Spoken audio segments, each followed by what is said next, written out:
अस्सलाम वालेकुम, बिस्मिल्लाहिर्रहमानिर्रहीम। तो आज जो आर्टिकल हम डिस्कस करने जा रहे हैं वो है एक्सक्रीशन। तो एक्सक्रीशन इसका मतलब क्या है, इसकी डेफिनेशन क्या है?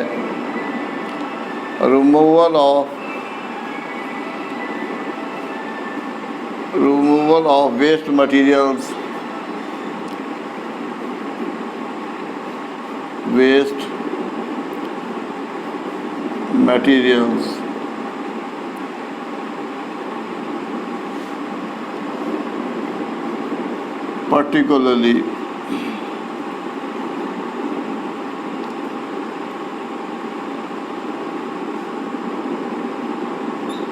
particularly nitrogenous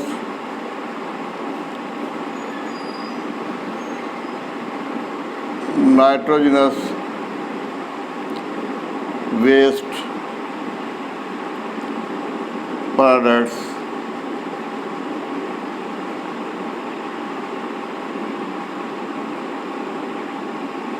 जैसे यूरिया है, अमोनिया है,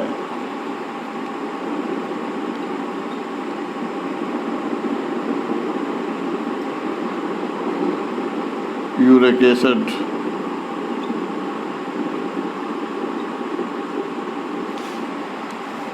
इसको एक्सक्रीशन कहा जाता है।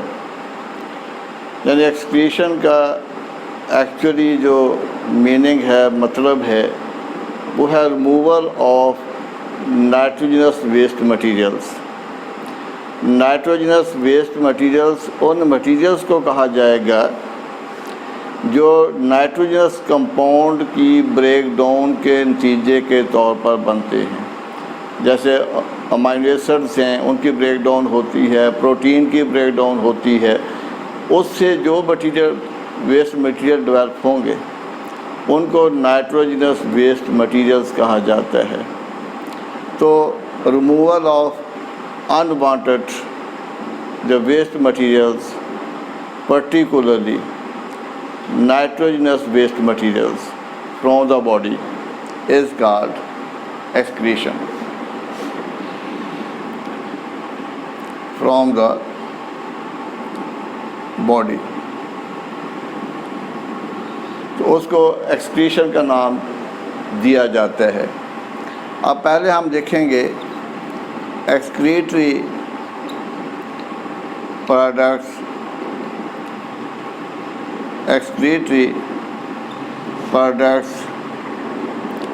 इन एनिमल्स कि एनिमल्स में कौन कौन से एक्सक्रीटरी प्रोडक्ट्स होंगे। अब एनिमल्स में कार्बोहाइड्रेट,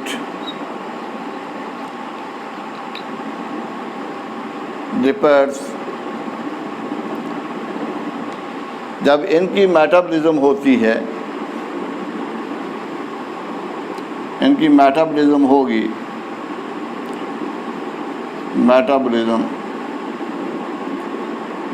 तो उसके नतीजे के तौर पर कार्बन डाइऑक्साइड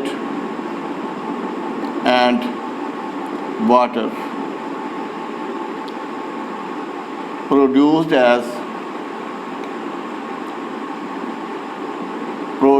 as excretory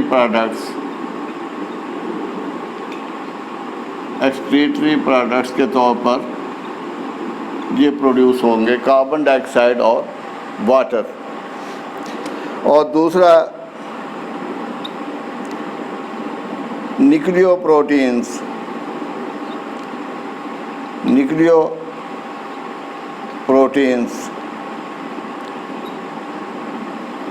अब न्यूक्लियोप्रोटीन्स उनको कहा जाता है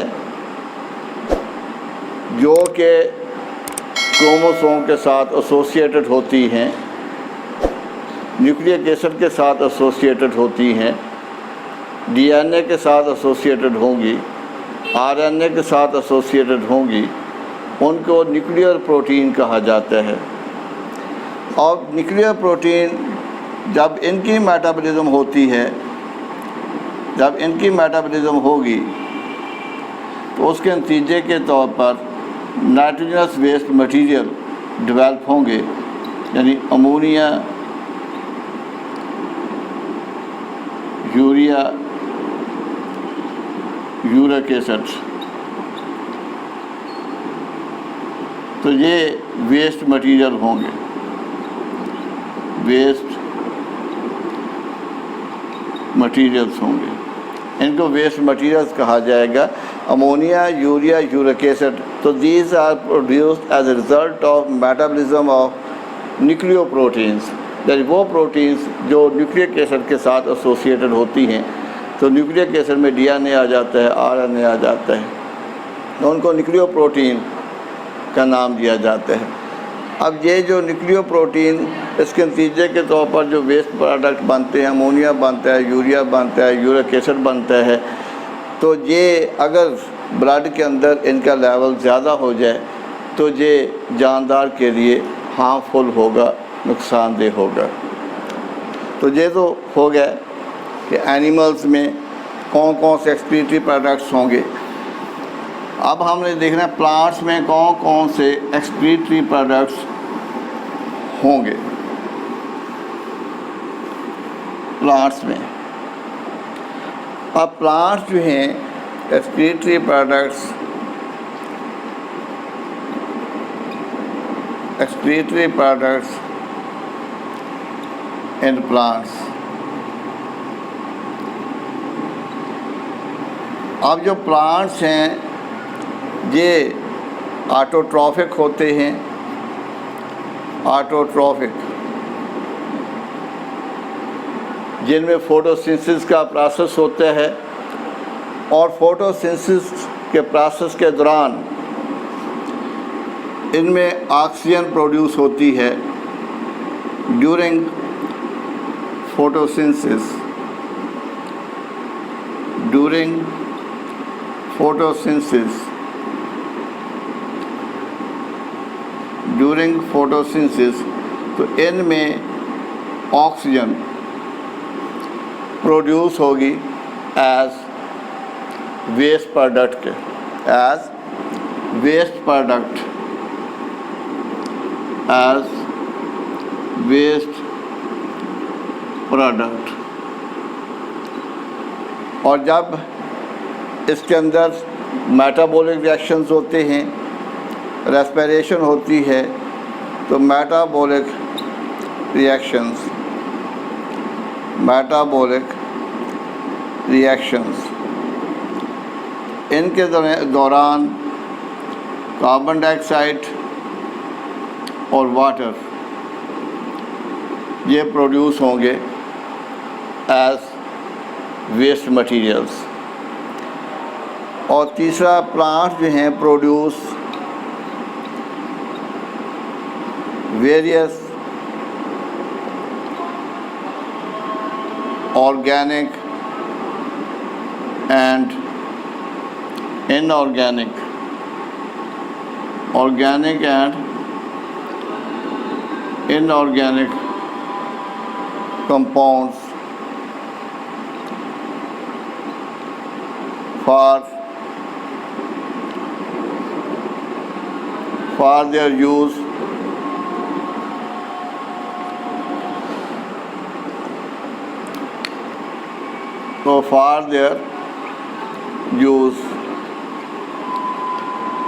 तो जो अपने इस्तेमाल के लिए प्रोड्यूस करते हैं for their use and these can be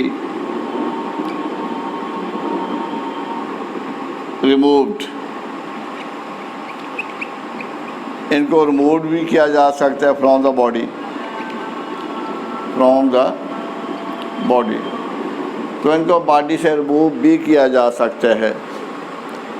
अब ये प्लांट्स में एक्सक्रीटरी प्रोडक्ट्स होंगे।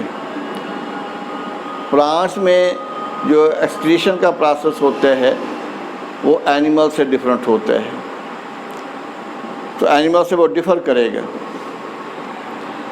अब हम ये देखेंगे कि प्लांट्स में एक्सक्रीशन कैसे होगी।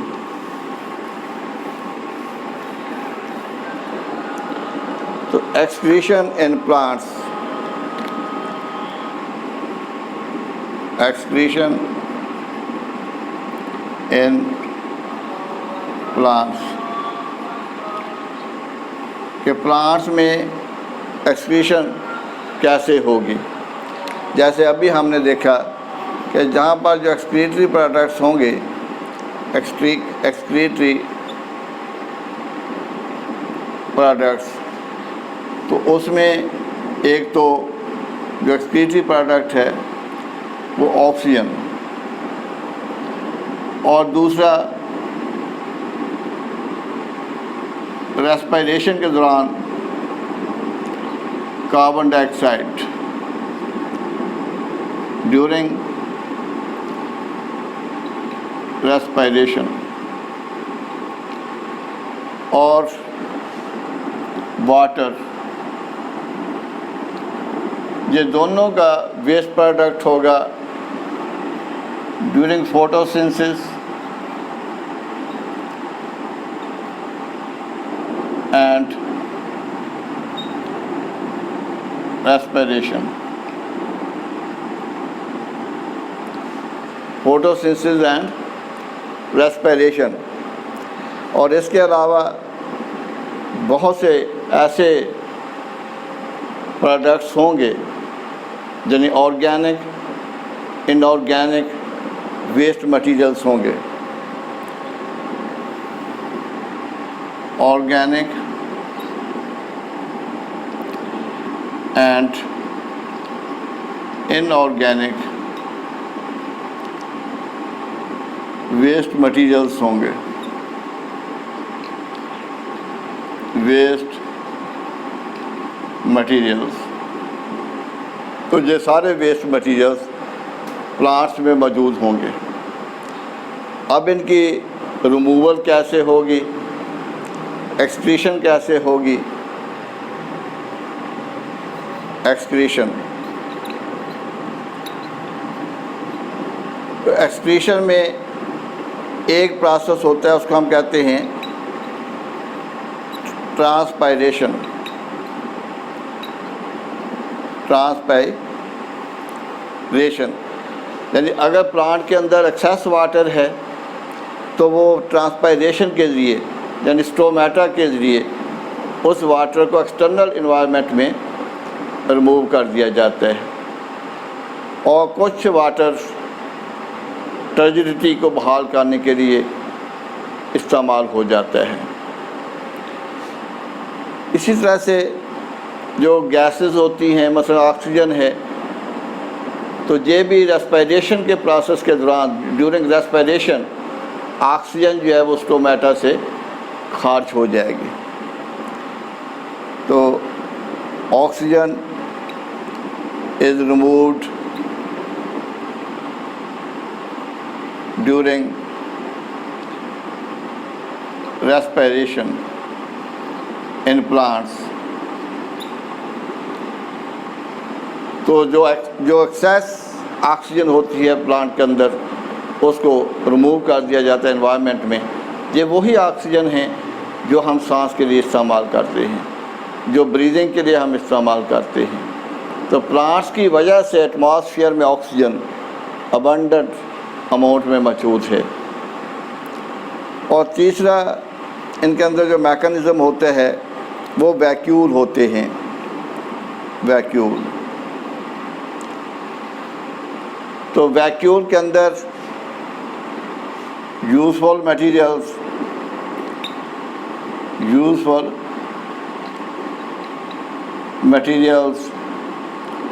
And waste products can be stored, तो इसके अंदर वेस्ट मटेरियल, यूजफुल जो मटेरियल होते हैं उनको वैक्यूल के अंदर स्टोर किया जा सकता है।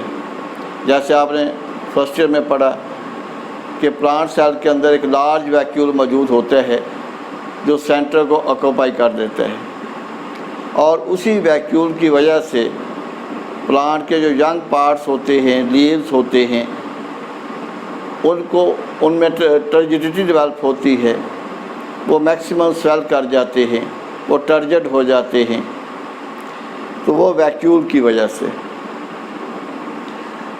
अब बाज़ का क्या होता है कि अगर ये वेस्ट मटेरियल वैक्यूल के अंदर ज़्यादा हो जाएं तो वैक्यूल के अंदर क्रिस्टल फॉर्मेशन हो जाती है,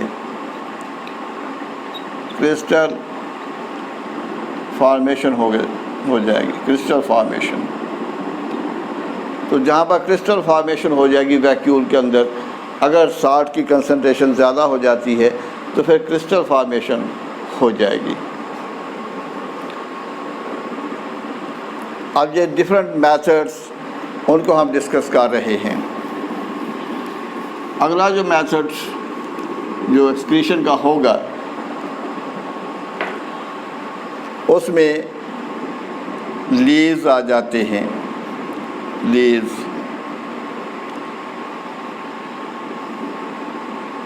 लीव्स। अब प्लांट के अंदर जो वेस्ट मटेरियल्स जिनकी नेचर ऑर्गेनिक होती है, इनऑर्गेनिक होती है, वो तमाम मटेरियल्स पौधे के ऑर्गन्स में जमा हो जाते हैं, डिपॉजिट हो जाते हैं, और उसके लिए जो बैटर स्ट्रक्चर है वो लीव्स हैं। तो लीव्स के अंदर एक्यूमुलेशन ऑफ या डेपोजिशन ऑफ वेस्ट मटेरियल हो जाती है, deposition of waste materials, deposition of waste materials, यानी इस तरह से ये लीव्स हैं तो इनके अंदर प्लांट अपने वेस्ट मटेरियल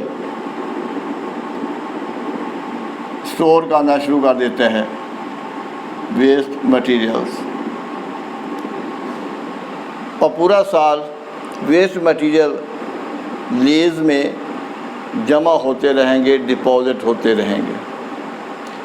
अब लीव्स जो हैं इन्होंने मौसम ख़ज़ां में, आटम सीजन में ये फॉल ऑफ हो जाते हैं, पौधे से गिर जाते हैं, अलहदा हो जाते हैं। इस तरह से जब ये अलहदा होंगे तो इनके अंदर जितने भी वेस्ट मटेरियल्स मौजूद हैं पौधे को उससे छुटकारा मिल जाएगा। तो पौधा जो है get rid of waste materials, इसलिए इन लीव्स को नाम दिया जाता है एक्सक्रीटोफोर। इनको एक्सक्रीटोफोर कहा जाता है। अब फोर का जो लफ्ज़ इसका मतलब होता है बियरिंग या पोजेसिंग, रखना, और एक्सक्रीटरी उसके लिए लफ्ज़ है एक्सक्रीटो, यानी लीफ के अंदर एक्सक्रीटरी प्रोडक्ट का सारा साल जमा होते रहना और आटम सीजन में लीव्स का पौधे से अलहदा हो जाना, फॉल ऑफ हो जाना, जिससे पौधे के वेस्ट मटेरियल पौधे से अलहदा हो जाते हैं।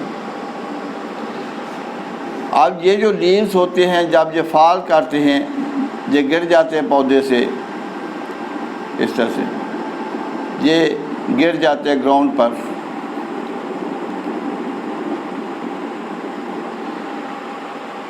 अब इनके मतलब ये कहा जाता है कि इनके अंदर वेस्ट मटेरियल्स बहुत ज़्यादा मौजूद होते हैं, इसलिए जो गार्डनर्स होते हैं,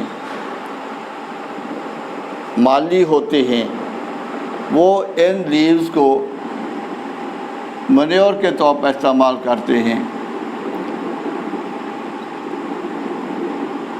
खाद के तौर पर इस्तेमाल करते हैं, मैन्योर के तौर पर इस्तेमाल करते हैं, क्योंकि इसके अंदर बहुत ज़्यादा वेस्ट मटेरियल जमा होते हैं, इसलिए इसको वो खाद के तौर पर इस्तेमाल करते हैं, मैन्योर के तौर पर इस्तेमाल करते हैं। अब जब इस लीफ के अंदर वेस्ट मटेरियल्स जमा होते हैं तो उनमें हैवी मेटल्स भी मौजूद होती हैं। तो इसका जो कलर है वो येलो हो जाता है, इनका कलर येलो हो जाएगा। ये येलो लीव्स हो जाते हैं, येलो इन ऑटम सीजन। तो ये येलो हो जाते हैं। पहले ये कहा जाता कि येलो इसलिए हो जाते हैं कि फाल करने से पहले इनके अंदर जो क्लोरोफिल है उसकी कमी हो जाती है, क्लोरोफिल ख़त्म हो जाता है। लेकिन जो रिसेंट स्टडीज़ हुई हैं उनमें लीव्स को फाल होने से पहले स्टडी किया गया तो उनके अंदर पिगमेंटेड कंपाउंड मौजूद थे। पिगमेंटेड कंपाउंड में कोई कमी नहीं आई, सिर्फ जो हैवी मेटल्स हैं, वेस्ट मटेरियल्स हैं, उनके डिपॉजिट होने की वजह से उनका कलर येलो हो जाता है, वो येलो कलर के हो जाते हैं। इसलिए इस प्रोसेस को लीव्स परफॉर्म करते हैं और लीव्स की वजह से प्लांट के वेस्ट मटेरियल्स पौधे से सेपरेट हो जाते हैं, रिमूव हो जाते हैं। इसी बिना पर लीव्स को एक्सक्रीटोफोर कहा जाता है और ये एक बड़ी इम्पोर्टेंट टर्म और अक्सर शॉर्ट क्वेश्चन कहा जाता है कि एक्सक्रीटोफोर किसको कहा जाता है। अब ये इसका पार्ट 1 है, पार्ट 1। तो इसका पार्ट 2 ये इंशाल्लाह कल करेंगे। तो इसके साथ ही इजाज़त चाहूँगा। अल्लाह हाफ़िज़।